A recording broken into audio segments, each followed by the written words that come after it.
So yeah, if a man wants you, he will come to you. He will pursue you. He will do anything in his power to be with you.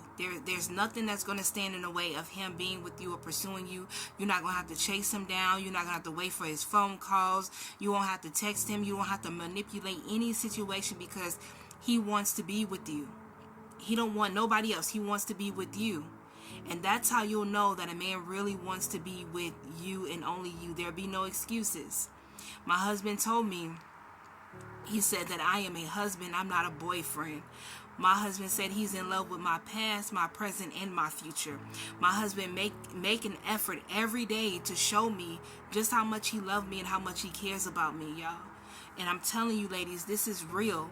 Because, see, I was in these situationships trying to manipulate situations, trying to argue my way, try to get my way, try to do whatever I could do to be with a man that God did not have for me.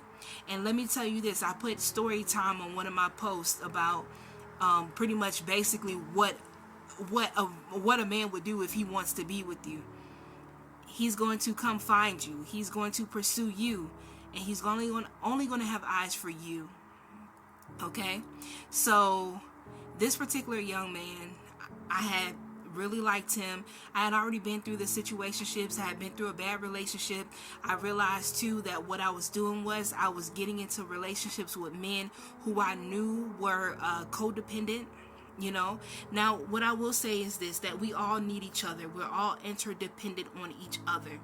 And my good friend Dallas, she brought that up, is that we're interdependent on each other. But there's a difference when you have someone in your life that is codependent, because now you have someone of which you feel like you can kind of control, manipulate situations to create situations and stuff like that. And that's not what's meant by God for us to do that.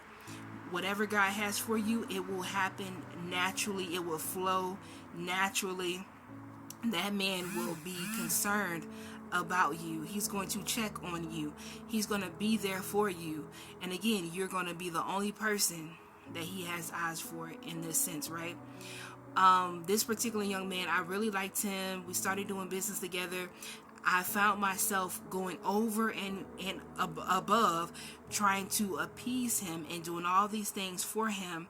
And then I told him, I said, you know what, listen, I really like you. And when I told him that, he just like, what? Like, what? Like, looking wild and crazy.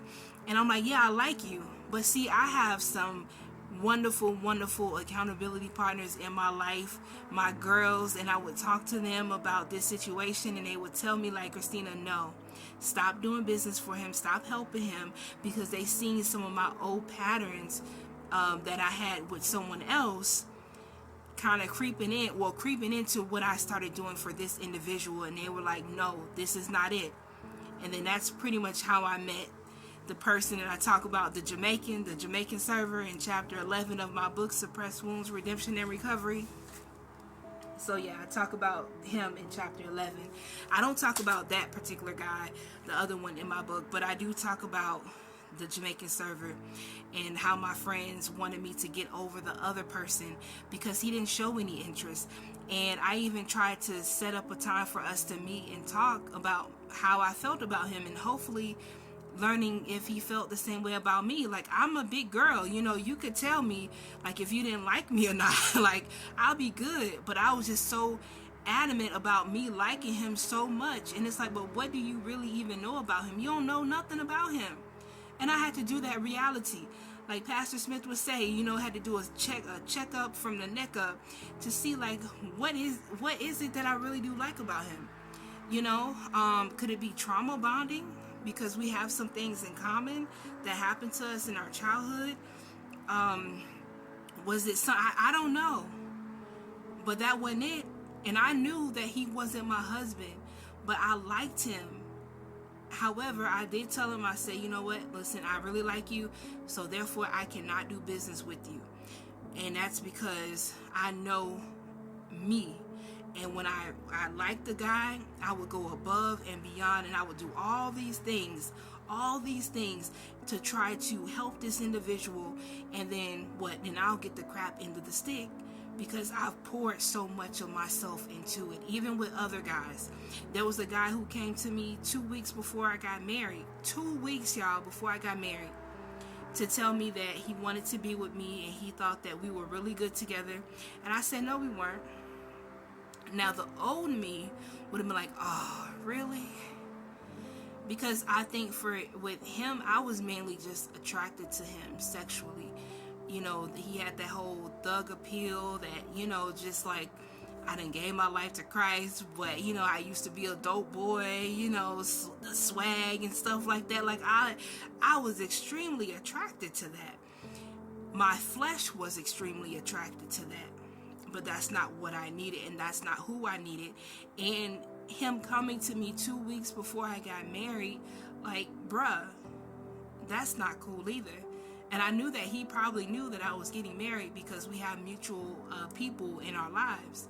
So, again, ladies, if a man wants you, he will come get you. He will pursue you and only you.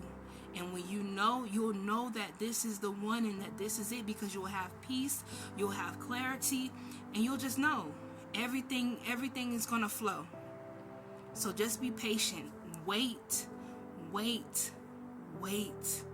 Suppressed Wounds, Redemption and Recovery. Christina Jones. When suppressed wounds begin to heal. Y'all be encouraged.